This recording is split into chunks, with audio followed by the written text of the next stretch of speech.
Hi സുഹൃത്തുക്കളെ, എല്ലാവർക്കും ഗിരീഷ് കുമാർ വ്ളോഗ്സിലേക്ക് സ്വാഗതം.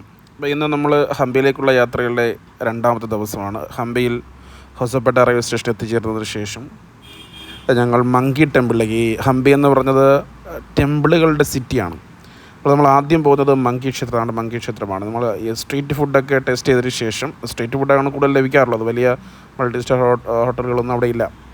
മങ്കി ടെമ്പിളിലേക്കുള്ള യാത്രയാണ്. കണ്ടില്ലേ, മങ്കി ടെമ്പിൾ എത്തിച്ചേർന്നിരിക്കുന്നു. മങ്കി ടെമ്പിൾ എന്ന് പറയുമ്പം ഈ ഹനുമാൻ്റെ ജീവിത കാലഘട്ടത്തിൽ അദ്ദേഹം താമസിച്ചിരുന്ന കുറച്ച് പ്രദേശങ്ങളെക്കുറിച്ചാണ് ഇതിനകത്ത് പറയുന്നത്.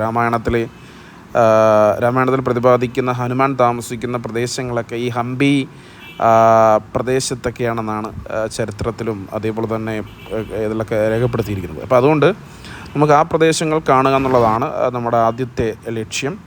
പക്ഷേ ഈ മങ്കി ടെമ്പിൾ സ്ഥിതി ചെയ്യപ്പെടുന്നത് വലിയ മലയുടെ മുകളിലാണ്. അപ്പം നമുക്ക് അങ്ങോട്ട് കയറി പോകാനൊന്നും വലിയ റിസ്ക്കാണ്.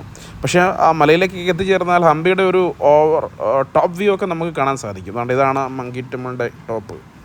അപ്പോൾ ഇവിടെ നിന്നുകൊണ്ട് നമുക്ക് താഴോട്ട് നോക്കിക്കഴിഞ്ഞാൽ നമുക്ക് ഹംപിയുടെ ഏകദേശം എല്ലാ പ്രദേശങ്ങളും കാണാൻ പറ്റും, അവിടെ നിന്ന് കാണാൻ പറ്റുമെന്നൊക്കെയാണ് പറയുന്നത്. പക്ഷെ നമുക്ക് കയറിയില്ല. കാരണം എന്ന് വെച്ച് കഴിഞ്ഞാൽ അവിടെ കയറിയിട്ട് തിരിച്ചിറങ്ങുമ്പോഴേക്കും നമ്മൾ വല്ലാതെ ടയർഡാവും. നമുക്ക് ഒരുപാട് പ്രദേശങ്ങൾ നമുക്ക് കവർ ചെയ്യാനുണ്ട്. അതുകൊണ്ട് തൽക്കാലം ഞങ്ങൾ ഇവിടെയൊക്കെ വന്ന് നിന്നിട്ട് നമ്മുടെ മെയിൻ പ്രദേശം ഗുരുവായൂർ ടെമ്പിൾ, വിത്തല ടെമ്പിളൊക്കെ ഉണ്ട്. അപ്പോൾ അതൊക്കെ നമുക്ക് കണ്ടു തീർക്കേണ്ടത് കൊണ്ട് പെട്ടെന്ന് മങ്കി ടെമ്പിൾ കണ്ട് തീർത്ത് ഞങ്ങൾ വെളിയിലേക്ക് ഇറങ്ങി.